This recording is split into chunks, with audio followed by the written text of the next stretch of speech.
আলহামদুলিল্লাহ। আমি যতক্ষণ আছি আমাকে সময় দেওয়া যাবে তো? সবাই দিতে রাজি আছি? জোরে বলি ইনশাআল্লাহ। সম্মানিত ভাইরা, তাহলে আমরা কার তালিকায় মুসলমান থাকতে চাই? কার তালিকায় ইমানদার থাকতে চাই? সেই তালিকা নির্ধারণ করার জন্য ফেরেশতা সবার সাথে আছে না নাই? সবার সাথে ফেরেশতা কে রেখেছেন? কে রেখেছেন? কিরামান কাতিবিন ইয়ালামুনা মা তাফআলুন। তোমরা যা করো সব অটো রেকর্ড হয়ে যায়। আমার ভাইরা, একটু কান লাগান, মনোযোগ দিয়ে শোনার চেষ্টা করুন। আল্লাহ রাব্বুল আলামিন বলছেন কারা সৃষ্টির অধম, কারা সৃষ্টির সবচেয়ে নিকৃষ্ট। আল্লাহ রাব্বুল আলামিন বলেন ইন্নাল্লাযীনা কাফারু মিন আহলিল কিতাবি ওয়াল মুশরিকিনা ফী নারি জাহান্নাম উলাইকা হুম শাররুল বারিয়াহ ইন্নাল্লাযীনা আমানু ওয়া আমিলুস সালিহাতি উলাইকা হুম খায়রুল বারিয়াহ। জোরে বলুন আল্লাহু আকবার। দুটো অপরাধ যারা করবে, আরে কথা বলেন কেন এখানে? এই যে আপনি কথা বলেন কেন?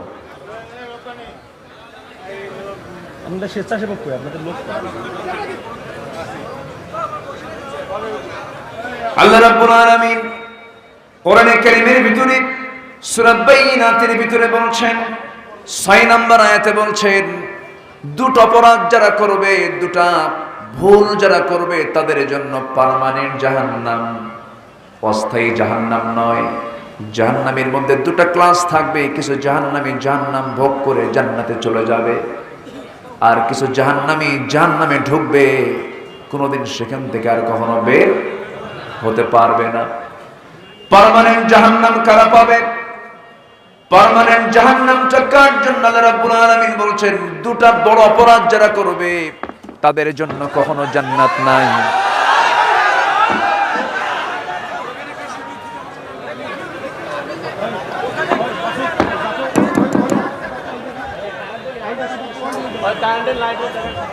একটু থামেন না, মনে হয় কোথাও কোনো লুজ কানেকশন হচ্ছে।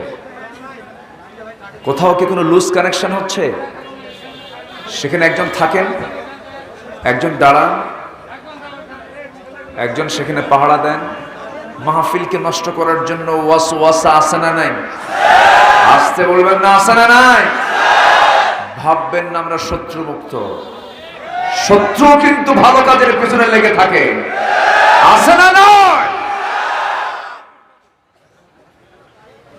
যদি এমন জাতীয় কোন পরিকল্পনা কারো থাকে, সাবধান হয়ে যান, গজব নাজিল হবে। কেউ করবেন না এমন। আমার এমনও মাহফিলের রেকর্ড আছে, প্রত্যেকটা মাইকের ইউনিট কেটে দিয়েছে। এরকম হামান, নমরুদ, ফেরাউন কিন্তু আজকের দুনিয়াতেও আছে। Be careful. কমিটিকে বলছি একটু খেয়াল করেন। আমি অত্যন্ত আনন্দিত, আমি খুবই কৃতজ্ঞ আপনাদের কাছে। এত গোলযোগপূর্ণ একটা সিচুয়েশন তৈরি হওয়ার পরেও আপনারা চরম ধৈর্যের পরিচয় দিয়ে বসে আছেন। এটা খাস আল্লাহর মেহেরবানি এবং আপনাদের চরম ধৈর্যের পরিচয়। বলি আলহামদুলিল্লাহ। আল্লাহ আপনাদেরকে উত্তম জাযা দান করুন। জোরে বলি আমিন। আমরা মাহফিল এসেছি তো মাহফিল তো সাকসেস, আলহামদুলিল্লাহ। মাহফিল সাকসেস। যারা মাহফিল চায় না তাদের গায়ে কিন্তু জ্বালা পোড়া করে। এরকম লোক আছে না নাই? সম্মানিত ভাই, তাহলে জাহান্নামী দু প্রকার। একটা হলো অস্থায়ী জাহান্নামী, ঈমান আছে কিন্তু এমন কিছু গুনাহ করছে তাকে জাহান্নাম যেতে হবে। সে জাহান্নাম থেকে বের হয়ে আবার সে জান্নাত পাবে। সর্বনিম্ন যে জান্নাত পাবে সেই জান্নাতটা হবে হলো 10টা পৃথিবীর মতো একটা জান্নাত। জান্নাত মনে ছোট হয়ে গেছে না? জোরে বলেন না ভাই সুবহানাল্লাহ। 10টা পৃথিবী। একটা না, এই একটা পৃথিবীর 228টা দেশের একটা দেশ হলো 55,000 বর্গ মাইলের এই সবুজ ভূখণ্ড। এরকম আরো 2 শতাধিক দেশ গোটা দুনিয়াতে আছে না নাই? 10টা পৃথিবীর মতো একটা জান্নাত, সর্বনিম্ন জান্নাত একজনকে দেওয়া হবে। সেই জান্নাতকে আমরা পেতে চাই না? সবাই কি জান্নাত নিতে চাই? কি জান্নাত নেব আমরা? বলেন কয় নাম্বার জান্নাত নেব? বলেন কয় নাম্বার? 1 নাম্বার। তাহলে বান্দা হতে হবে কয় নাম্বার? বিড়ি খাওয়া, আস্তে করে বিড়ি খাওয়া, বেনামাজি, দাড়ি ছাড়া, মিছা কথা কয়, মিথ্যা সাক্ষী দেয়। মিথ্যা সাক্ষী দেওয়া হাজি আছে না নাই? আলেমদের বিরুদ্ধে যারা মিথ্যা সাক্ষী দিয়েছে জাহান্নামে যেতে হবে, আছে না নাই? আমরা 1 নাম্বার মুসলমান হব, জোরে বলি ইনশাআল্লাহ। আমার ভাইয়েরা, আল্লাহ রাব্বুল আলামিন এত জায়গা কোথায় পাবেন? আমি যখন ছোট ছিলাম আব্বার সঙ্গে আপনাদের মতো ওয়াজ শুনতে যেতাম। ওয়াজ যখন শুনতাম আব্বারে বলতাম, আব্বা এই যে হুজুর কইলো 10টা পৃথিবীর মতো একটা জান্নাত, এত জায়গা আল্লাহর আছে কই? আব্বারে প্রশ্ন করতাম। আব্বা বলতেন, তুমি বড় হও বাবা, বুঝবা। পরে চিন্তা করে দেখি আল্লাহ রাব্বুল আলামিন কত সুন্দর করে চিন্তা করার জন্য বলছেন, ইন্না ফি খালকিস সামাওয়াতি ওয়াল আরদি ওয়া ইখতিলাফিল লাইলি ওয়ান নাহারি লাআয়াতিল লিউলিল আলবাব। আসমান সৃষ্টিতে, জমিন সৃষ্টিতে, দিন এবং রাতের আবর্তনে যারা চক্ষুষ্মান, যারা উলুল আলবাব, তাদের জন্য বিশাল বড় শিক্ষা আছে। এই বিশাল আকাশকে বানিয়ে দিয়েছেন। এই যে একটা সামিয়ানা টাঙ্গাইছে, দেখেন কত সুন্দর সুন্দর করে তারকা বানাইছে। বানাইছে না তারকা? তারকা বানাইছে, কত সুন্দর ডিজাইন করেছে। এটা টিকে আছে বেশ কিছু খুঁটি দিয়ে। সামিয়ানাটা সুন্দর করে যারা ডেকোরেটর দায়িত্ব যারা পালন করেছেন, সুন্দর করে সাজিয়েছেন। আল্লাহ রাব্বুল আলামিন বলছেন, বান্দার একটু তাকায় দেখো আকাশের দিকে, আমি আল্লাহ রাব্বুল আলামিন কত সুন্দর করে আকাশ বানাইছে, কিন্তু কোনো খুঁটি রাখি নাই। বিগাইরি আমাদিন তারাউনাহা, কোনো খুঁটি রাখি নাই। ঝুলন্ত আকাশ বানিয়ে দিয়েছি এবং তাতে রেখে দিয়েছে অসংখ্য তারকারাজি। এত তারকা রেখে দিয়েছেন, দিনের বেলা আমরা সূর্য দেখতে পাই। এই সূর্য এই পৃথিবী থেকে 13 লক্ষ গুণ বড়। আবার ওই সূর্যের চাইতে যে তারকাগুলো দেখতে পাই, বেটেল জুইস একটা তারকা সূর্যের চাইতে 33 কোটি গুণ বড়। তারকা ছোট হয়ে গেছে, একটু জোরে কর না ভাই সুবহানাল্লাহ। একটা তারকা 33 কোটি গুণ বড়। এক একটা গ্যালাক্সির ভিতরে কোটি কোটি গ্যালাক্সি। এক একটা গ্যালাক্সির ভিতরে মহান রব্বুল আলামিন 500 বিলিয়ন করে তারকা রেখে দিয়েছেন। এই বিশাল অসংখ্য তারকারাজি মহাশূন্যে আল্লাহ পাক ঝুলায় রেখেছেন। সবাই নির্দিষ্ট কক্ষপথে পরিভ্রমণ করছে, চলতে ফিরতে তাদের কোনো সমস্যা হচ্ছে না। সব চালান কে? আসতে বলবেন না, কে চালাচ্ছেন? আল্লাহ চালাচ্ছেন। আমার বন্ধুগণ, চাঁদের দেশে মানুষ গিয়েছে সবাই জানেন। মঙ্গল গ্রহে মানুষ গেছে, মঙ্গল গ্রহে নাকি জায়গাও কিনতেছে মানুষ। সেখানে কি বসবাস করবে মানুষ? যদি এখন চিন্তা করে, চাঁদ দেখলাম, মঙ্গল গ্রহ দেখলাম, তারকার দেশ দেখতে যাব, সূর্য তো দেখা সম্ভব নয়, সূর্যের তাপ বেশি, জ্বলে পড়ে সারখার হয়ে যাবে। যদি এখন চিন্তা করে তারকার দেশ দেখতে যাব, তারকার দেশ দেখতে যেতে দুনিয়ার কোনো বিমানে চললে হবে না, দুনিয়ার কোনো রকেটে চললে হবে না, দুনিয়ার সিম্পল কোনো রকেট দিয়ে হবে না। যাওয়ার জন্য তার প্রয়োজন নভোযান। এই পৃথিবীর উন্নত নভোযান এখন প্রেজেন্ট ওয়ার্ল্ডে অ্যাপোলো 11। অ্যাপোলো 11 এর গতি হলো প্রতি ঘন্টায় 39,000 কিলোমিটার। প্রতি ঘন্টার গতি 39,000 কিলোমিটার।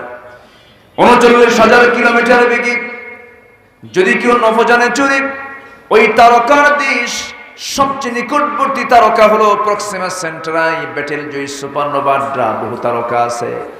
প্রক্সিমা সেন্টারাই যদি কেউ যেতে চায়, এই দুনিয়া থেকে ৩৯,০০০ কিলোমিটার বেগের সে অ্যাপোলো 11 চড়ে সেই প্রক্সিমা সেন্টারাই নামক তারকার দেশে যেতে তার সময় লাগবে ১,১৫,০০০ বছর মাত্র। যাবেন কারা কারা? হাত তোলে।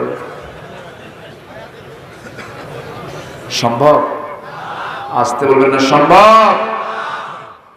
আমার ভাইরা, অথচ আল্লাহ রাব্বুল আলামিন বলছেন, বান্দা শোনো, এমন কিছু গুণ তুমি অর্জন করো, আমি তোমাকে আমার আরশ আজিমের ছায়ায় জায়গা দিয়ে দেব। আরশ আজিম কোন পাড়া? কোন পাড়ায় আরশ আজিম? কোন আরশ আজিম? কি কাহারার পাশে? আরশ আজিম তো বামেও নাই, ডানেও নাই, সামনেও নাই, পিছনেও নাই। আরশ আজিম হলো, এই ছোট্ট ছেলেটা তেলাওয়াত করেছে, সাব্বিহিসমা রাব্বিকাল আ'লাল্লাযী খালাকা ফাসাওয়া ওয়াল্লাযী কদ্দারা ফাহাদা ওয়াল্লাযী আখরাজাল মারআ ফাজআলাহু গুসাআন আহওয়া। জোরে বলুন আল্লাহু আকবার। তোমার সূরা কয়টা? ঘুম ধরে না? ঘুম ধরেনি? খুব লজ্জা পাচ্ছে, খুব অমায়িক সুন্দর তেলাওয়াত করেছে, কিন্তু আল্লাহ তুমি তার কণ্ঠে আরো সৌন্দর্য বাড়িয়ে দাও। জোরে বলি আমিন। সবচেয়ে উপরে তিনি কে? সবচেয়ে উপরে তিনি কে? 7 আকাশের উপরে তিনি, সাবআ সামাওয়াত, 7 আকাশ, তার উপরে তিনি আছেন। তিনি বলছেন, আমার আরশ আজিমের ছায়া আমি তোমাকে জায়গা দেব। যেরকম সুবহানাল্লাহ। বিড়ি খাইলে? বলেন, বিড়ি খেলে?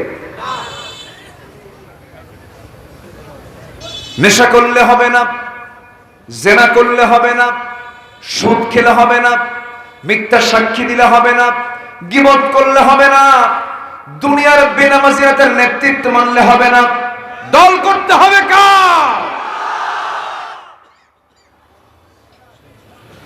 এমন জনসভায় যায়, জোহর কাজা, আসর কাজা, মাগরিব কাজা, এশা কাজা, নেতাও পড়েন নামাজ, কর্মীরাও পড়েন নামাজ। যে নেতার নেতৃত্বে নামাজ নাই, সে নেতার নেতৃত্বে আমরা জুতা মারি, জুতা মারি, জুতা মারি। বাতিলদের মোকাবেলা করতে রাজি আছেন কারা কারা? হাত উঁচু করে দেখেন মুসলমান।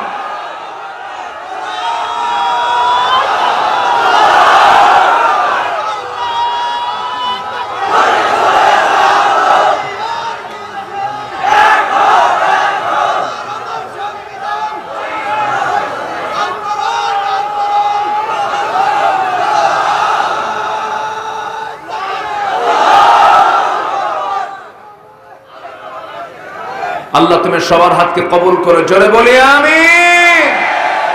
হাত নামা। কি হয়েছে? দুটো বাচ্চা হারিয়ে গেছে। দুটো বাচ্চা হারিয়ে গেছে। এখন কি ঘোষণা দেবো বাচ্চা হারানোর? মা বেহুশ অবস্থা। মা বেহুশ? হোশ এমনি ফিরবে, সমস্যা নেই, এখানে কেউ হেরে যাবে না। ইরফান আরফান হারায় গেছে, মা বেহুশ।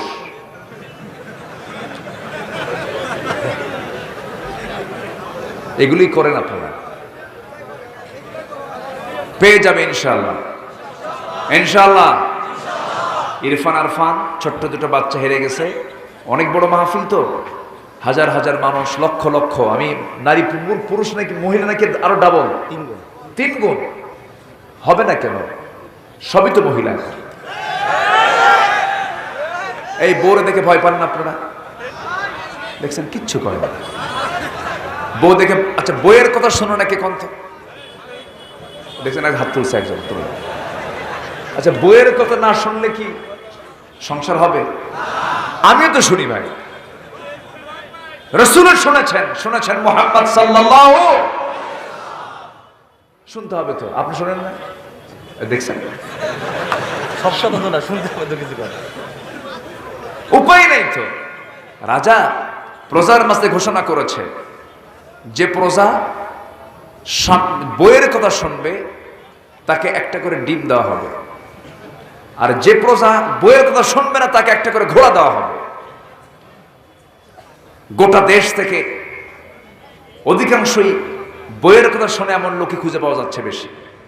বিকাল বেলা এক বেচারে এসে বলতেছে, জাহাপনা, আমি জীবনে আমার বইয়ের কথা শুনি নাই। যা আস্তাবল থেকে একটা ঘোড়া নিয়ে চলে যায়। সে একখান কালো ঘোড়া নিয়ে বাড়িতে চলে গেছে। তো কালো ঘোড়া নিয়ে বাড়িতে ঢোকার সঙ্গে সঙ্গে বউ বলে, এই ঘোড়া পাইছো কই? কে রাজা আমারে দিছে উপহার। তো ঘোড়া তুমি নিয়ে আসবা, কালো ঘোড়া আনছো কেন? লাল ঘোড়া পাও নাই? লাল ঘোড়া আনবা। আচ্ছা ঠিক আছে, লাল ঘোড়াই নিয়ে আসতেছে। গেছে দরবারে, রাজা কয়, রাজা ঘোড়া তো দিলেন, কিন্তু ঘোড়া তো কালার পছন্দ হয়নি, কালারটা একটু লাল হলে ভালো হতো। তোর এই কথা কইলো কে? বউ আমারে বলে দিল। রাজা বলে, ঘোড়া থুইয়া ডিম নিয়ে যা। সন্ধ্যার পরে বাসায় ঢুকেছে রাজা। রানীর সামনে দাঁড়ানো। রানী মুসকে মুসকে হাসি মেরে বলে, রাজা মশাই, পাইলেন কি আপনার সেই পছন্দের মানুষগুলো যারা বইয়ের কথা শোনে না? কেন সারাদিন তো তেমন কোনো পাইলাম না কাউরে। এখন রানী বলতেছে, রাজা মশাই শোনেন, অতএব যারা বইয়ের কথা শোনে তাদেরকে না ঠকায়া অন্তত ডিমটা না দিয়ে 5 কেজি করে চাল দেন। পরের দিন সকালবেলা উজিরদের নিয়ে বৈঠক। উজিরদের বৈঠকে রাজা বলতেছে, শোনো, যারা বইয়ের কথা শোনে তাদেরকে ওই একটা করে ডিম না দিয়ে 5 কেজি করে চাল দাও। খাদ্যমন্ত্রী বলছে, রাজা মশাই এই পরামর্শ আপনাকে দিল কে? বউ আমারে বলল। তাহলে বইয়ের কথা রাজাও শোনে, প্রজাও শোনে। শুনেছেন মুহাম্মদ সাল্লাল্লাহু। বউ ছাড়া তো উপায় নাই। অন্যের বউ না, কিন্তু নিজের বউ, এটা যেন মনে থাকে। কষ্ট পাচ্ছেন নাকি আপনারা? ইরফান আরফান যদি কোথাও পেয়ে থাকেন, তার মাকে তাড়াতাড়ি কোলে দিয়ে দেন, কারণ মার কষ্ট হয়তো। জি সম্মানিত ভাই, অথবা স্টেজে দিয়েছে না, স্টেজে দিলে আবার আরেক প্যাঁচ লাগবে। মানে জাস্ট জানায় দেওয়া হলো, যথাযথ কর্তৃপক্ষের কাছে আপনার সন্তান দুটোকে যদি দিতে পারেন খুব ভালো হয়।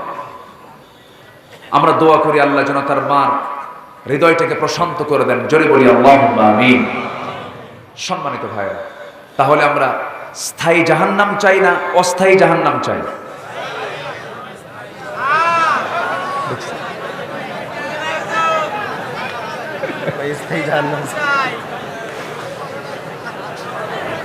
আমি চেক করলাম যে আপনাদের মাথা ঠিক আছে নাকি। বলেন, স্থায়ী চাই না অস্থায়ী চাই? কি চাই? কি চাই বলেন? জান্নাতে ঢুকলে তো চিরস্থায়ী হবে ভাই, ওখানে কোনো অস্থায়ী কোনো কারবার নাই। এখানে না হয় দুনিয়া তো অস্থায়ী কিছু আছে, জান্নাতে একবার ঢুকলে আর বের হওয়ার কোনো উপায় নেই। সুবহানাল্লাহ, সুবহানাল্লাহ। সেই জান্নাত পেতে হলে জান্নাতের লাইনে আমাকে আপনাকে উঠতে হবে। জান্নাতের লাইনে না উঠলে পরে জান্নাত পাবো না। ট্রেন যাবে ঢাকা, কিন্তু আপনার ট্রেনের লাইনে আপনি না উঠে আপনি ঢাকার দিকে আপনার ট্রেনটা না চালায় আপনি উল্টা দিকে চালালেন, ট্রেন কি ঢাকা যাবে নাকি? ঢাকা যাবে না। ঢাকা যেতে হলে ট্রেনটা ঢাকামুখী রাখতে হবে। জান্নাতের অধিকারী হতে হলে জান্নাতের কাজগুলো করতে হবে। জাহান্নামের মধ্যে এক প্রকার জাহান্নামে যারা চিরস্থায়ী জাহান্নামে থাকবে কারা? 2টা অপরাধ যারা করবে। আল্লাহ রাব্বুল আলামিন বলেন, 1 নম্বরে যারা কাফির তারা চিরস্থায়ী জাহান্নামী হবে। নাম্বার 2 হলো যারা মুশরিক, তারা চিরস্থায়ী জাহান্নামে অবস্থান করবে। কাফের মুশরিক তো কোনো সম্প্রদায়ের নাম নয়। আমাদের মধ্যে মুসলিম নামধারী কিছু কাফের মুশরিক আছে না নাই? আসতে বলবেন না, আছে না নাই? কারা কাফের কারা মুশরিক দেখেন আল্লাহ রাব্বুল আলামিন ক্লিয়ার করে দিয়ে দিয়েছেন। আল্লাহ রাব্বুল আলামিন বলেন, وَمَن لَّمْ يَحْكُمْ بِمَا أَنزَلَ اللَّهُ فَأُولَٰئِكَ هُمُ الْكَافِرُونَ فَأُولَٰئِكَ هُمُ الْفَاسِقُونَ فَأُولَٰئِكَ هُمُ الظَّالِمُونَ। জোরে বলুন আল্লাহু আকবার। আল্লাহর দেওয়া বিধান অনুযায়ী, আল্লাহর দেওয়া আইন অনুযায়ী যারা বিচার কার্য ফয়সালা না করে তারাই হলো কাফের, তারাই হলো ফাসিক, তারাই হলো জালিম। কার কথা? আসতে বলবেন না, কার কথা? এই কথা কি মোল্লার না আল্লাহর? এটা মোল্লা বলছেন, আল্লাহ বলছেন? আল্লাহ বলে দিয়েছেন যারা আল্লাহর বিধানকে না মেনে অন্য বিধানকে বিশ্বাস করে বিচার করবে তারা হলো কাফের। কার ফতোয়া? আল্লাহর ফতোয়া এটা।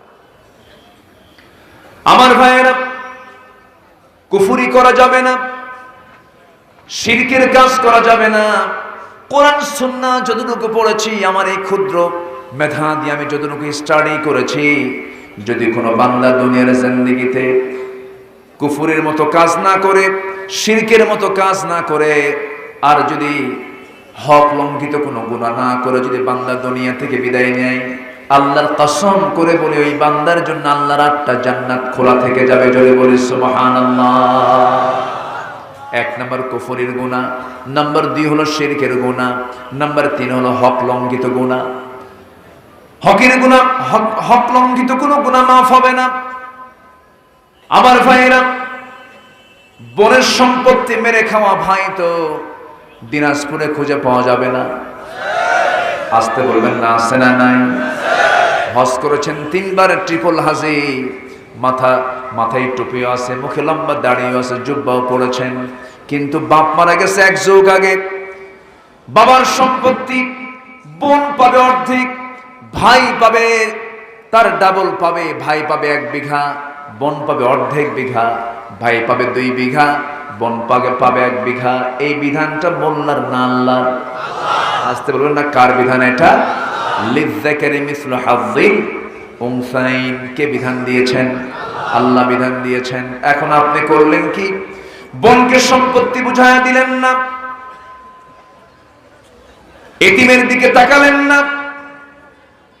বোনের সম্পত্তি আপনি তাল বাহানা করে 1 যুগ পার হয়ে গেছে, বোনের জায়গার উপর আপনি ধান লাগায়া সেই ধানটা আপনার বাড়ির গোলায় আপনি ভরাচ্ছেন। এই ধানটা আপনার জন্য হালাল হলো না হারাম হলো? হারাম হয়ে গেল। আবার বোনকে সম্পত্তি দেবে না, বোনকে আবার পাশে বসাই একটা পাম্পট্টি মারে, পাশে বসায় বলে, বোন আমার, তোমার সংসার তো তোমার হয়ে গেছে, তোমাকে বিয়ে দেওয়া হয়েছে, তুমি তোমার স্বামীর ঘরে গেছো, করে খাচ্ছ, আমরা তোমার ভাই হই। বোন একটা কথা বলি কি, অংশ নিলে কিন্তু ধ্বংস হয়। দেখছেন কি ফতুয়া মানল? এরকম আছে না? জালিম জালিম ভাই আছে না নাই? আছে না নাই? এগুলো করা যাবে না। সম্পত্তি আপনি উপার্জন করেন, কিন্তু আল্লাহ বলছেন হারামে না হালাল পন্থায়? হারাম পন্থায় না হালাল পন্থায়? হালাল পন্থায়। হারাম পন্থায় উপার্জন করবেন তো বিপদে পড়ে যাবেন। যা ইনকাম হবে বৈধ না অবৈধ? আসতে পারেন, বৈধ না অবৈধ? বৈধ। আমার ভাইয়েরা, আল্লাহ রাব্বুল আলামিন বলেছেন 2টো অপরাধ করো না, চিরস্থায়ী জাহান্নাম তোমাকে পেতে হবে। কুফরি করো না, শিরকের কাজ করো না। এই সমস্ত অপরাধ যারা করবে, উলাইকা হুম শাররুল বারিয়া, এরাই হলো সৃষ্টির সবচেয়ে নিকৃষ্ট জাত। কি জাত? নিকৃষ্ট জাত। আজকে যারা ইসরায়েলে বসে আছে, আজকে যারা ইহুদির বাচ্চারা মুসলমানকে মারছে, এরা কি উৎকৃষ্ট না নিকৃষ্ট? উৎকৃষ্ট না নিকৃষ্ট? নিকৃষ্ট। যুগের পরে যুগ ফিলিস্তিনের মুসলমানদেরকে পাখির বাচ্চার মতো গুলি করে হত্যা করছে এরা। ইসরায়েল, ইসরায়েল, এদের নামটা ইসরায়েল কেন করা হলো? এদের নামকরণ কেমনে আসলো? ইসরায়েল নামটা তো খারাপ না। ইসরায়েল একজন নবীর উপাধি, একজন নবীর নাম উপাধি ছিল। তিনি হচ্ছেন ইয়াকুব আলাইহিস সালাতু ওয়াস সালাম। ইয়াকুব আলাইহিস সালামের 12 জন সন্তান ছিল এবং একজনের নাম ছিল ইহুদ। ইহুদ মানে হলো প্রশংসা। ইহুদ মানে কি? প্রশংসা। কিন্তু যদিও বনি ইসরাইল, এই পৃথিবীতে এই জাতটা সোজা জাত না বাঁকা জাত? আসতে বলবেন না, সোজা জাত না বাঁকা জাত? চরম বাঁকা একটি জাতির নাম হলো ইহুদি। এই ইহুদিরা মুসলমানদেরকে আজ যেভাবে নির্যাতন করছে,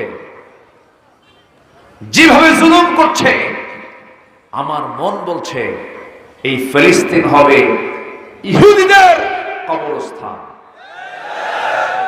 হবে। সে লাইন সেই দিকে আসতেছে। ইহুদিরা একটা গাছ লাগাচ্ছে, সেই গাছটার নাম হলো গারকাত, শাজারাতুল ইহুদ বলা হয়। সে গাছটাকে ইহুদিদের গাছ বলা হয়। এমন একটা সময় আসবে, ইমাম মেহেদী আসবেন, তাদেরকে মোকাবেলা করবেন এবং ওদের উপরে এত লানত, ওদের উপরে এত অভিসম্পাত যে তারা একটা পাথরের পিছনে লুকাবে, গাছের পিছনে লুকাবে, গাছ এবং পাথর পর্যন্ত বলে দেবে আমার পিছনে একজন ইহুদি লুকায় আছে। সম্মানিত ভাইরা, সম্মানিত বন্ধুগণ, আজ মুসলমানের জীবন চলে গেলে বিশ্বের কোন দরদি মানুষ, এই যে মানবতার কথা বলে যারা, গোটা পৃথিবীর যারা গার্জিয়ান, মুরব্বী যারা, মাতব্বর যারা, জাতিসংঘ বলেন আর ওআইসি বলেন, কেউ কোনো কথা বলে না। তবে আমার বিশ্বাস আগামী 50 বছর পর রাশিয়ার মসজিদে মুসলমান বসে যাবে। গোটা পৃথিবীর 1 নম্বর সংখ্যায় থাকবে মুসলমানদের সংখ্যা। দিন বেশি দিন দূরে নয়, আসবে, মুসলমানদের বিজয় হবে। জোরে বলি ইনশাআল্লাহ। এই ইহুদিকে, এই বনি ইসরাইলকে আল্লাহ তাআলা জান্নাতের খাবার খাইয়েছিলেন, মান্না সালওয়া। এই ইহুদিকে আল্লাহ তাআলা অনেক বরকতে বরকতময় করেছিলেন, কিন্তু শেষ পর্যন্ত এই বরকতকে তারা মেনে নেয় নাই। উপরন্তু তারা 300 জন নবীকে পর্যন্ত তারা হত্যা করেছে। তাফসীর এসেছে 300 জন নবীকে তারা শহীদ করে দিয়েছে। যারা নবীদের গায়ে হাত তোলে, আমার নবীর খাবারের ভিতরে বিষ ঢুকায় দিয়েছে ইহুদির বাচ্চারা। বদরের যুদ্ধ লাগিয়ে দিয়েছে ইহুদি, উহুদের যুদ্ধ লাগিয়ে দিয়েছে ইহুদি। সেই ইহুদিরা মুসলমানদের কখনো বন্ধু হতে পারে? আসতে বলবে না, বন্ধু হতে পারে? আমার দেশেও কিছু কিছু মুসলিম পরিচয়ধারী লোকের বন্ধু ইহুদি আছে না নাই? খ্রিস্টান আছে না নাই? লা তাত্তাখিযুল ইয়াহুদা ওয়ান নাসারা, তোমরা কখনো ইহুদি এবং খ্রিস্টানদেরকে বন্ধু হিসেবে গ্রহণ করতে যেও না। কার কথা? আসতে বলবেন না, কার কথা? আল্লাহর কথা। আমার বন্ধুগণ, ইমানদার কখনো কাফিরকে বন্ধু বানাবে না, ইমানদার কখনো মুশরিককে বন্ধু বানাবে না। ইমানদার বানাবে বন্ধু হলো মুমিনকে। ইমানদার কি ইমানদার বন্ধু বানাবে? আল্লাহ রাব্বুল আলামিন সুন্দর করে বলছেন, ইন্নাল্লাহা ইউহিব্বুল্লাযীনা ইউকাতিলুনা ফী সাবিলিহি সাফফান কাআন্নাহুম বুনয়ানুম মারসুস। জোরে বলুন আল্লাহু আকবার। আল্লাহ রাব্বুল আলামিন ওই সমস্ত বান্দাকে সবচেয়ে বেশি ভালোবাসেন যারা নিজেরা ভ্রাতৃত্বের বন্ধনে আবদ্ধ হয়ে সীসা ঢালা প্রাচীরের মতো কাতারবদ্ধ হয়ে যারা বাতিলদের মোকাবেলায় যারা জিহাদে ঝাঁপিয়ে পড়ে, আল্লাহ তাদেরকে খুব বেশি ভালোবাসেন। আমার ভাইয়েরা, আল্লাহ রাব্বুল আলামিন এবার বলছেন, ও বান্দা শোনো, সৃষ্টির সেরা বান্দাকে আমি তোমাদেরকে জানিয়ে দিচ্ছি। আমি কি শেষ করে দেব? দু একজন করে ওঠে কেন? বসেন, একটু বসেন, খুব বেশি সময় নেব না, তবে শেষ করে ফেলবো, আস্তে আস্তে শেষের দিকে যাচ্ছি। মনোযোগ দিয়ে শোনার চেষ্টা করি। আল্লাহ রাব্বুল আলামিন বলেন, ইন্নাল্লাযীনা আমানু ওয়া আমিলুস সালিহাতি উলাইকা হুম খায়রুল বারিয়াহ। আল্লাহ বলছেন, যারা দুইটা কাজ করবে, ঈমান যারা আনবে ভালো করে, শিরিক মুক্ত, বিদআত মুক্ত, যারা ঈমান আনবে, ওয়া আমিলুস সালিহাত, এবং নেক আমল যারা করবে। ঈমানহীন নেক আমলের কোনো মূল্য নেই। আবার ঈমানহীন নেক আমলের কোনো মূল্য নেই। আবার নেক আমল আছে কিন্তু ঈমান শূন্য, নেক আমলের কোনো মূল্য নেই। ঈমানও দরকার, আমলও দরকার। আল্লাহ রাব্বুল আলামিন এই আয়াতের অনুকূলে আরো বহু জায়গায় এই কথা বলেছেন। যারা পারেন ঠোঁট মিলিয়ে বলুন, ওয়াল আসরি ইন্নাল ইনসানা লাফি খুসরিন ইল্লাল্লাযীনা আমানু ওয়া আমিলুস সালিহাতি ওয়া তাওয়াসাউ বিল হক ওয়া তাওয়াসাউ বিস সাবর। জোরে বলুন আল্লাহু আকবার।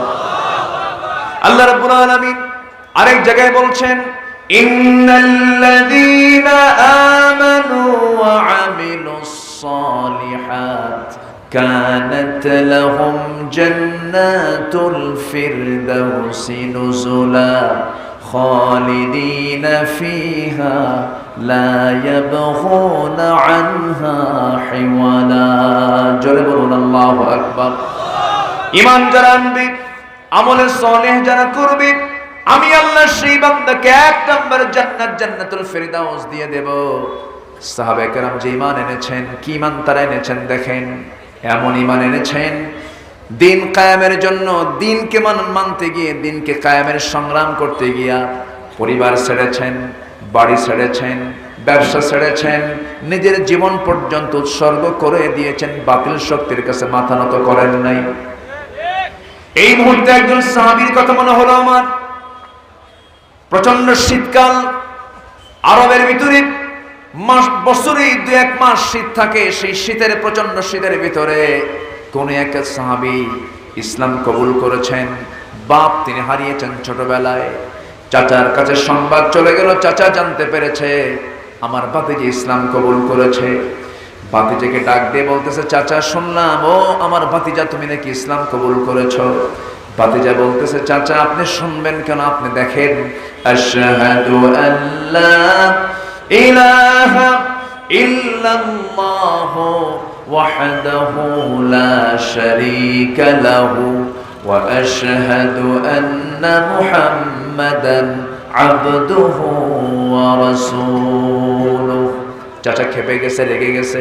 চাচা খেপে গিয়ে রেগে গিয়ে বলতেছে, তুই কি জানিস এটার ফলাফল কি হতে পারে?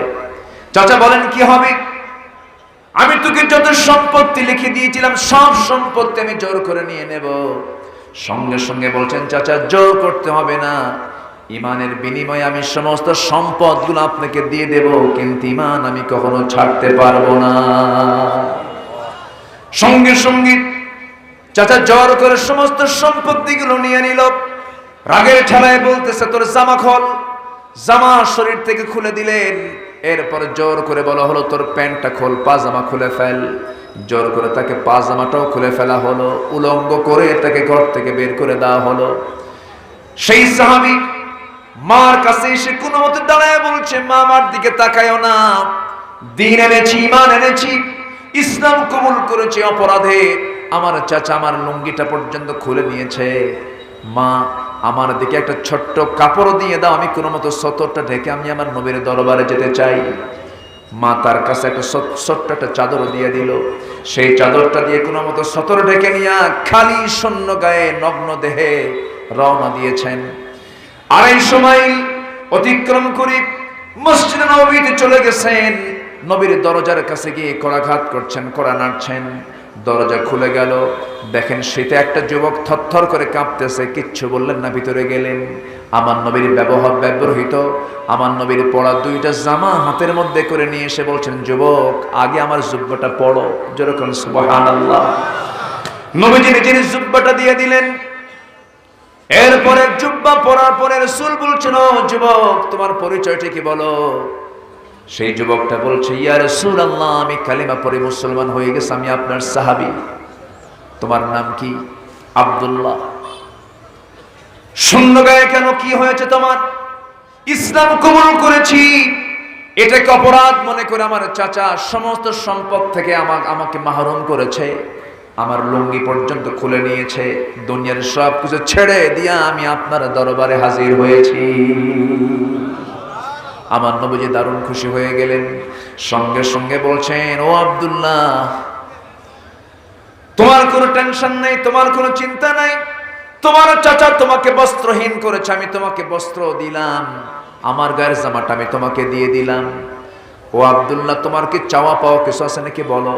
এবার আব্দুল্লাহ বলছেন, ইয়া রাসূলুল্লাহ আমার মন চায় জান্নাতে যাওয়ার রাজপথ, যেটা শাহাদাতের পথ, আপনি আমার জন্য দোয়া করবেন যেন যুদ্ধে অংশগ্রহণ করে যেন শহীদ হয়ে সোজা আল্লাহর জান্নাতে যেতে পারি। আমার নবীজির সঙ্গে সঙ্গে দুহাত উঁচু করে বলছেন, আল্লাহ আমার আব্দুল্লাহর জন্য কাফের বেঈমান, আমার আব্দুল্লাহর রক্ত মাংসকে কাফের বেঈমানদের জন্য তুমি আল্লাহ হারাম করে দাও। সঙ্গে সঙ্গে আব্দুল্লাহ কেঁদে ফেললেন, ইয়া রাসূলুল্লাহ, আমি চাইলাম কি, আপনি দোয়া করলেন কি, আমার রক্ত, আমার জীবন কাফের বেঈমানদের জন্য হারাম করে দেওয়া মানে আমি শহীদ হব না, আমি শহীদ হতে পারবো না, এটা আমার জন্য বদনসিব হয়ে যাবে।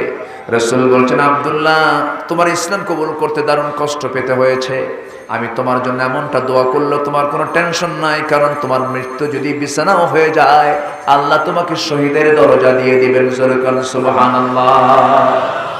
ওয়া ইম্মা তাআলা ফিরাশিহি, তোমার মৃত্যু যদি বিছানায় হয় কোনো টেনশন করো না, কোনো চিন্তা করো না। আব্দুল্লাহ চলে গেলেন। আমার নবীজি কিছু সদস্য ছিল, সাহাবী ছিলেন, আহলে সুফার সদস্য যাদেরকে বলা হয়, সেই জায়গায় তিনি গিয়ে অন্তর্ভুক্ত হলেন। সবার সামনে আব্দুল্লাহ যখন তেলাওয়াত করেন, আব্দুল্লাহ যুল বাজাদাইন যখন কোরআন তেলাওয়াত করেন, তার তেলাওয়াতে এত জোরে উচ্চারণ হতো, এত জোরে জোরে তেলাওয়াত তিনি করতেন, সাহাবীদের কষ্ট হতো। এক সাহাবী এসে বলছে, ইয়া রাসূলুল্লাহি, আমাদের একজন নতুন সাহাবী আমাদের সঙ্গে সংযুক্ত হয়েছেন, নাম তার আব্দুল্লাহ, এত জোরে কোরআন পড়ে আমাদের ডিস্টার্ব হয়, একটু আস্তে আস্তে পড়ার জন্য বললে ভালো হয়। রাসূল বলছেন, আমার সাহাবীরা আমার আব্দুল্লাহর তেলাওয়াত তোমরা বাধা দিও না, কারণ আব্দুল্লাহর ঈমান আনতে দুনিয়ার সব কিছু তার বিক্রি করতে হয়েছে। জোরে কান সুবহানাল্লাহ। ঈমান আনা এত সহজ নয়। ঈমান আনতে গেলে জান মাল কোরবান দিতে হবে কার কাছে? আল্লাহর কাছে। আমার ভাইরা, আব্দুল্লাহ যুল বাজাদাইন তার নাম। আমার নবীজি ওই সাহাবীকে নিয়ে কোন এক যুদ্ধের ময়দানে গেলেন। যুদ্ধের ময়দান থেকে ফিরে আসার পথে নবীর কানে সংবাদ আসলো, হুজুর, আপনার সেই প্রিয় সাহাবী আব্দুল্লাহ যুল বাজাদাইন খুব অসুস্থ। রাসূল বলেন, সেবা করো। 3টা দিন পর আবার সাহাবীরা সংবাদ দিলেন, হুজুর, আব্দুল্লাহ তো মারা গেছে। রাসূল বলছেন, সাহাবী, আমার আব্দুল্লাহ যদি মারা যায়, আব্দুল্লাহকে সুন্দর করে গোসল করাইয়া দাও। আব্দুল্লাহর জানাজার নামাজ কেউ পড়াবে না, আব্দুল্লাহর জানাজার দায়িত্ব আমি নিজে রাসূল নিলাম। আমার নবীজি জানাজার দায়িত্ব গ্রহণ করলেন। জানাজার নামাজ শেষান্তে আমার নবীজি কেঁদে কেঁদে বলছেন, সাহাবীরা, আমার আব্দুল্লাহর কবরস্থান তোমরা কোথায় করেছো? কবরটা কোথায় তোমরা কাটতেছো? কবরটা কোথায় তোমরা খুঁড়তেছো? ওই যে 2 পাহাড়ের চিপায় আমরা কবরটা খনন করছি। রাসূল বললেন, আমাকে নিয়ে চলো। নিয়ে যাওয়া হলো। রাসূল এবার বলছেন, শোনো আমার সাহাবীরা, এই আব্দুল্লাহর কবরে আব্দুল্লাহকে নামানোর জন্য আমি কাউকে নামতে দেব না। আব্দুল্লাহর কবরে আমি রাসূল নিজে নেমে আব্দুল্লাহকে কবরে শোয়া দেব। আব্দুল্লাহ মারা গেলেন। নবীজি তার লাশটা নিজের কাঁধে বহন করলেন। আব্দুল্লাহকে নিয়ে কবরে যখন নামবেন, বলছেন, আবু বকর আমার ডানে নামো, ওমর আমার বামে নামো। আমার নবীজি মাঝখানে তিনি দাঁড়ালেন। ডান দিকে আবু বকর, বাম দিকে ওমর। নবীজি মাঝখানটা ধরেছেন, শোয়া দিয়েছেন। শোয়া দিয়া রাসূল কেঁদে কেঁদে ওই আব্দুল্লাহর বুকের উপর হাত রেখে আকাশের দিকে তাকায় বলছে, আসমানের মালিক আল্লাহ, এই আব্দুল্লাহ এই মৃত্যুর সময় পর্যন্ত, এখন এই মুহূর্ত পর্যন্ত আমি আব্দুল্লাহর উপরে রাজি আছি, সন্তুষ্ট আছি। আল্লাহ মেহেরবানি করে আব্দুল্লাহর উপরে তুমি আল্লাহ রাজি হয়ে যাও। এই দোয়া যখন করছিলেন, সাহাবে কেরামদের মধ্যে কান্নার রোল পড়ে যাচ্ছে। পাশে দাঁড়ায় ছিলেন সাদ ইবনে আবি ওয়াক্কাস রাদিয়াল্লাহু তাআলা আনহু। তিনি কাঁদতে কাঁদতে বেহুশ হয়ে গেছেন। এক পর্যায়ে বলছেন, আল্লাহ, আমার মতো বদনসিব, আমার মতো পোড়া কপাল বান্দার পৃথিবীতে কেউ নাই। আজকে সাদ বিন আবি ওয়াক্কাস, আমি যদি এই জায়গায় না দাঁড়ায় থেকে, আমি জীবিত না হয়ে যদি মৃত আব্দুল্লাহর জায়গায় যদি আমি মৃত লাশটা হতাম, আমার কবরে রাসূল নামতেন। আব্দুল্লাহর কপালটা কত ভালো, যার কবরে সুপারিশ করার জন্য রাসূল নামে, আবু বকর নামে, ওমর নামে। সেই লাশটা আব্দুল্লাহ না হয়ে আমি যদি সাদ বিন আবি ওয়াক্কাস হতাম, আমার নিজের জীবনটা ধন্য হয়ে যেত। জোরে বলুন সুবহানাল্লাহ। আমার ভাইরা, ঈমান আনতে গেলে ত্যাগ স্বীকার করার দরকার আছে না নাই? আসতে বলবেন না, আছে না নাই? মিষ্টি খাওয়া সুন্নাত, আমি অস্বীকার করছি না। মাথায় টুপি দেওয়া সুন্নাত, অস্বীকার করছি না। চোখে সুরমা লাগানোর সুন্নাত অস্বীকার করছি না। জুব্বা পরার সুন্নাত অস্বীকার করছি না। এরপরে মুস্কি হাসি মারার সুন্নাত, এটা অস্বীকার করছি না। এই সমস্ত সুন্নাতকে আমি বিশ্বাস করছি, অস্বীকার করছি না। পছন্দ পাগড়ি পরা সুন্নাত আমি মানছি, কিন্তু পাগড়ি পরা সুন্নাত, মিষ্টি খাওয়া সুন্নাত, চোখে সুরমা লাগানোর সুন্নাত, আর দেশ ত্যাগ করা, হিজরত করা, মায়ের খাওয়া, দাঁত ভাঙা সুন্নত কি এক? দুই সুন্নত কি এক? না। দাঁত ভাঙা সুন্নাত আর চোখে সুরমা লাগানো সুন্নত কখনো এক হতে পারে। সম্মানিত ভাইয়েরা, সম্মানিত বন্ধুগণ, শুধু হাতে তসবিহ নিলে হবে না, তসবির পাশাপাশি মুসার শক্ত লাঠি হাতে নিয়ে ফেরাউনদের মোকাবেলা করতে হবে। মুসলমান রাজি আছেন কারা কারা? হাত উঁচু করে দেখা।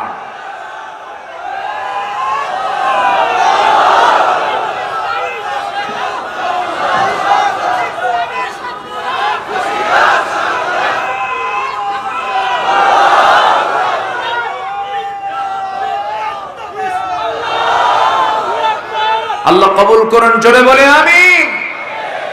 আজকে ইসরায়েল, ইহুদি এবং খ্রিস্টান চক্র মুসলমানদের ঈমান ধ্বংস করার জন্য নারীকে তারা সবচেয়ে বড় অস্ত্র বানিয়ে রেখেছে। মেয়েদেরকে রাস্তায় বের করেছে উলঙ্গ করে, ঠিক কিনা? সেই নারীর উলঙ্গ ফাঁদে যুবকরা পা দিও না। আমার মা, আপনি উলঙ্গ হয়ে রাস্তায় বের হয়ে আপনার সম্মানকে আপনি জলাঞ্জলি দিয়েন না। এগুলো সব হচ্ছে ইহুদি খ্রিস্টানদের ফাঁদ, ষড়যন্ত্র। সম্মানিত ভাইয়েরা, অর্থ এবং নারীকে এই দুটো জিনিস দিয়ে কাবু করতে পারেনি মুসলমানদেরকে কখনো। কিন্তু আজ বড় দুঃখ লাগে, কত যুবক আজকে নষ্ট হয়ে যাচ্ছে। আমি কি ভুল বলছি? যুবকরা আজকে চরিত্র হারিয়ে ফেলছে। গার্লস স্কুলের সামনে দরজায় দাঁড়ায় থাকে কিছু যুবক, ইতিমের মতো আছে না? ইতিমের মতো দাঁড়ায় থাকে। মেয়েটা যখন গেট থেকে বের হয়, স্কুল থেকে বের হয়, পিছে পিছে যায়, মনে হয় বাপও নাই মাও নাই, আছে না? নাই। যখন কোনো কথা বলে না, তখন পিছন থেকে বলে, শোনো, একটা বার আমার দিকে তাকাও, একটা বার তাকাও। আজকে 3টা রাত আমার কোনো ঘুম নাই, চোখটা গর্তের মধ্যে চলে গেছে, একটা বার বলো আই লাভ ইউ। কিচ্ছু না। এই মোহাব্বত, এই সম্পর্ক চিরস্থায়ী না ক্ষণস্থায়ী? এই ভালো লাগা চিরকালের না ক্ষণকালের? যুবক, তুমি বিয়ে করেছ, তোমার সুন্দরী স্ত্রী, ছোট্ট বাচ্চা, 3 বছর বিয়ের বয়স, হঠাৎ করে খানসামায় যাওয়ার পথে, বীরগঞ্জে যাওয়ার পথে রোড অ্যাক্সিডেন্ট করে হুন্ডাটা উল্টে পড়ে তুমি ইন্তেকাল করেছ। বউটা কাঁদবে, সারা জীবন কাঁদবে, সারা জীবন। যেদিন মরবা সেদিন হুঁশ থাকবে না, পরের দিন হুঁশ ফিরবে, তারপরের দিন খাবে, তারপরের দিন একটু হাসবে, তারপরের দিন 32টা দাঁত বের করে হাসবে, ঠিক কিনা? নিয়ে যাবে বাবার বাড়ির লোকজন এসে, তোমার শ্বশুর বাড়ির লোকজন এসে সব নিয়ে চলে যাবে। বাচ্চাটা এতিম হয়ে গেল, তোমার বউটা চলে গেল হলো তোমার শ্বশুর বাড়িতে, তার বাবার বাড়িতে চলে গেল। 3 মাস, 4 মাস। তালাক প্রাপ্ত হলে কয় মাস? আর বিধবা হলে কয় মাস? 4 মাস। এই নিয়ম কে দিয়েছেন? কে দিয়েছেন এই নিয়ম? আল্লাহ। চলে গেল। 4 মাস পর তোমার শ্বশুর শাশুড়ি তোমার বউকে বলবে, মা, তোমার বয়স কম, এইভাবে কি আর জীবন চলে? বিয়েটা দেই? কিচ্ছু বলবে না আপনার বউ, কিচ্ছু বলবে না, বিয়ে হয়ে যাবে। বিয়ে হয়ে যাওয়ার পরে নতুন স্বামীর ঘরে যাবে, নতুন স্বামী পাবে, নতুন স্বামীর সঙ্গে সংসার শুরু করে দেবে। রাতটা পার হওয়ার পর সকালবেলা যখন হবে, তোমার ওই সুন্দরী প্রিয় সেই বউটাই আবার ফোন দিয়ে তার আব্বা আম্মাকে বলবে, আব্বা, তোমরা যে আমাকে আবার অন্য জায়গায় বিয়ে দিয়েছো, খুব ভালো করেছো, কারণ আগের স্বামীর চাইতে এই স্বামী আরো ভালো। এটাই দুনিয়া, এটাই দুনিয়া। এই দুনিয়ার মায়া জালি ইমানকে নষ্ট করা যাবে না যুবক, নষ্ট করা যাবে না। ইমান নষ্ট হলে সব শেষ, ইমান নষ্ট হলে সব পচা হয়ে যাবে, সব নষ্ট হয়ে যাবে। নোংরামিগুলো ছেড়ে দাও, নোংরামিগুলো ছেড়ে দাও। বেপর্দার পরিবেশ মা ছেড়ে দেন, পর্দার মধ্যে আসেন। আম্মা জান আয়েশাকে ফলো করেন, ফাতিমাকে ফলো করেন। ভারতের স্টার জলসে, স্টার প্লাসে থুতু মারেন, ওগুলো দেখতে যায়েন না, নোংরা হয়েন না, চরিত্র নষ্ট করবেন না, ঠিক কিনা? দেখতে যাবেন না, এগুলো সম্পূর্ণ পচা জিনিস। চোখ নষ্ট হয়ে যাবে, ঈমান নষ্ট হয়ে যাবে। যুবকরা, মোবাইল ব্যবহার করতে গেলে তোমার সতর্ক থাকা দরকার। মোবাইল তুমি দেখতে দেখতে যদি মোবাইলের দাস হয়ে যাও, তোমার জন্য মোবাইলটা জায়েজ নয়। তুমি যদি মোবাইলকে চালাতে পারো তাহলে তুমি ব্যবহার করতে পারো, মোবাইল যদি তোমাকে উল্টা চালায় তোমার ব্যবহার করার দরকার নাই। ও যুবকরা, নোংরা কোনো দৃশ্য দেখবা না, নীল ছবি দেখবা, পর্নোগ্রাফি দেখবা, তোমার ফ্রন্টাল সেলগুলো, চোখের ব্রেনের সামনে যে ফ্রন্টাল সেলগুলো সব নষ্ট হয়ে যাবে, স্মৃতি শক্তি নষ্ট হয়ে যাবে, তাড়াতাড়ি বুড়ো হয়ে যাবা, তুমি নষ্ট হয়ে যাবে, তোমার শরীরটা ভেঙে পড়বে, তুমি অসুস্থ হয়ে পড়বে, পৃথিবীর কোনো কাজ তোমার জন্য বরকতময় হবে না। হারাম কোনো দৃশ্য তুমি দেখতে যেও না, তুমি ধ্বংস হয়ে যাবে। মাস্টারবেশন করতে যেও না, হস্তমৈথুন করতে যেও না, এই নোংরামির পথ তুমি নিও না, পুরুষত্ব হারিয়ে ফেলবে। 25 কোটি শুক্রাণু তুমি দিতে পারবা না, পিতা হওয়ার যোগ্যতা হারায় ফেলবা। এগুলো করতে যাও না। অনেকে বলে যদি থাকে সহস্ত কেন যাব অন্যের দ্বারস্থ, দেখছেন? এই সমস্ত স্লোগান দিয়ে তোমার যৌবনকে তুমি নষ্ট